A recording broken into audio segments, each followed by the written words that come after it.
Thank you, Deputy Superintendent Warmington. Good morning, everyone. We are just days away from the 126th running of the Boston Marathon, and everyone participating in this year's race should know that we are sharply focused on identifying and stopping any potential threats. As life slowly gets back to normal and special events kick into high gear, I can't stress enough that this is not the time for complacency, especially now that everyone is resuming attendance at large venues and public gatherings.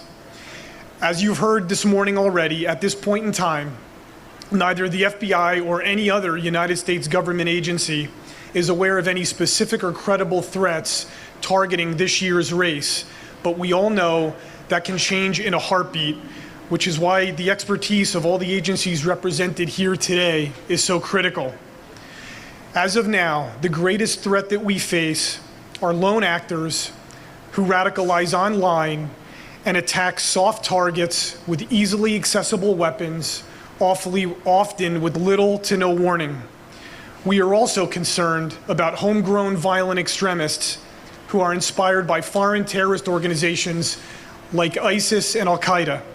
Additionally, we've encountered domestic violent extremists whose personal grievances, from racial or ethnic bias to anti-authority or anti-government sentiment, has posed a significant problem, which is why we've surged resources to that threat in recent years.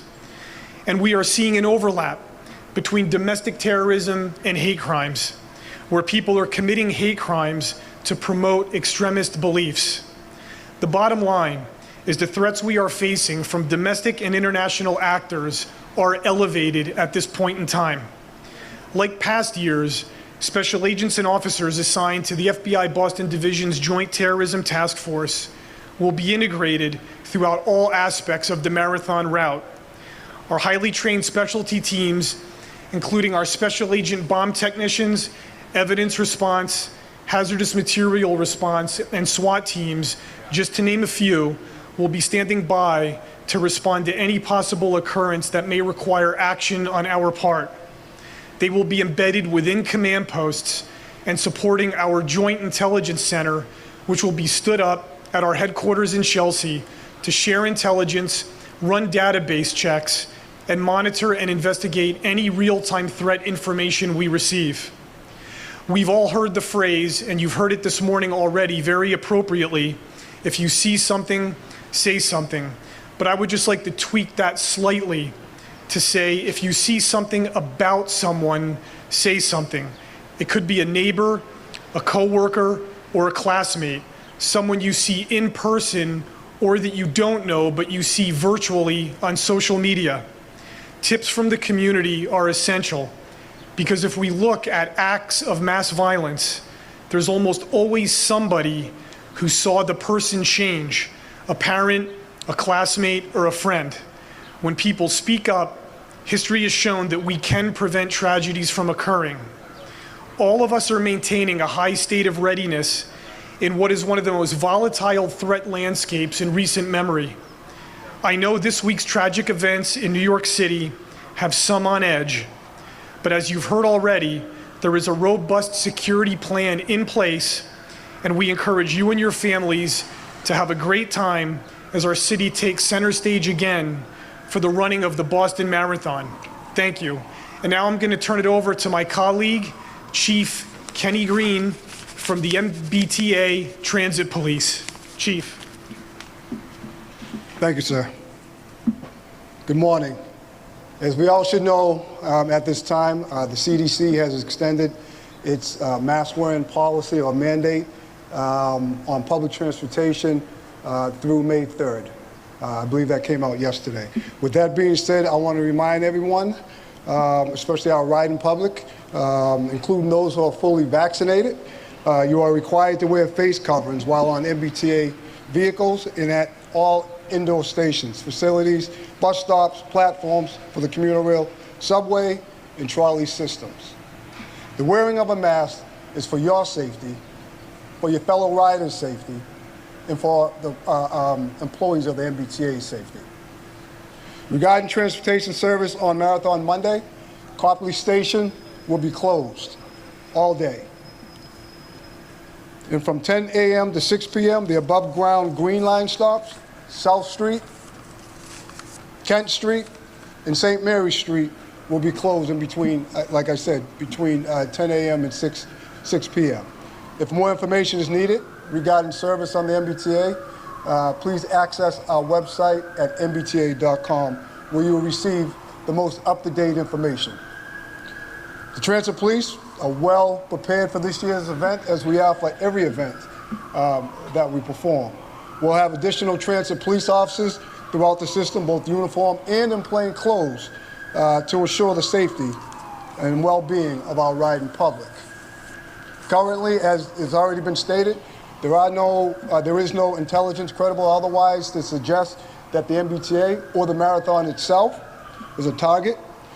With that being said, we will continue to be in constant communication throughout the day with our law enforcement partners at the state level, federal level, and our local police department. Please remember, and I know these are words that it's said day in and day out. The things that occurred the other day, if it wasn't for somebody saying something, this individual might have not have been caught, although there are reports that he might have called on himself, but at the same time, there was a witness who called police. If you see something, please say something.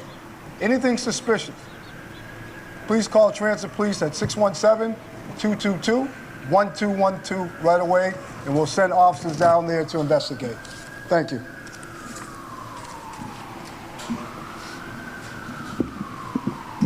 At this time, we will open it up to questions. I would just ask that you speak very loudly. There is a lot of noise around us, and we'll do our best to answer it as appropriate. Yes.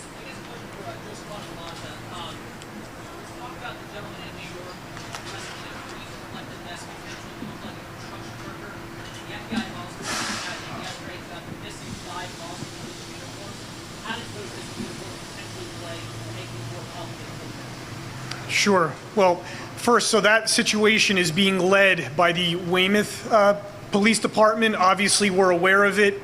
Our involvement has been providing support and funding for rewards for potential identification and ultimate capture of the individual or individuals that were responsible for that matter. But obviously, that's a key piece of intelligence that not only us, but every other agency that's represented up here today will be on the lookout for as well if there were ever to be any relation between that and the marathon.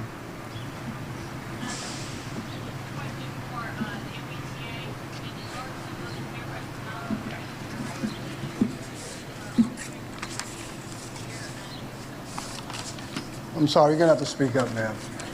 I can't really hear you. The question, are all the cameras working?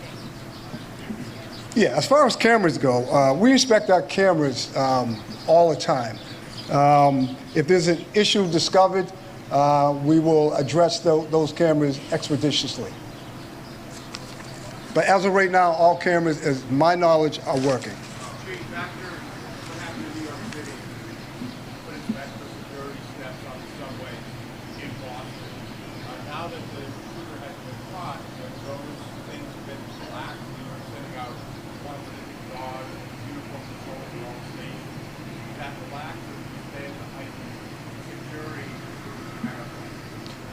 So that's not heightened security for us. That's everyday security for us.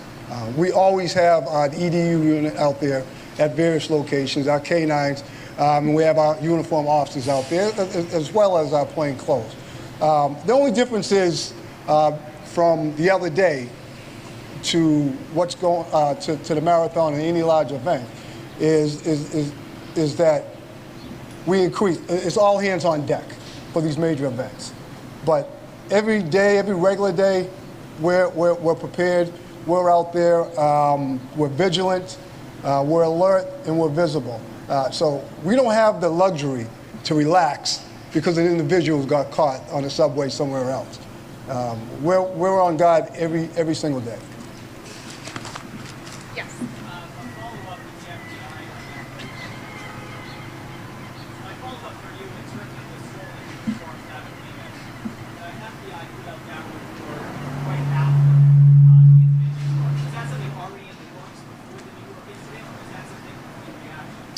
No, that was something already in the works prior to the incident in New York.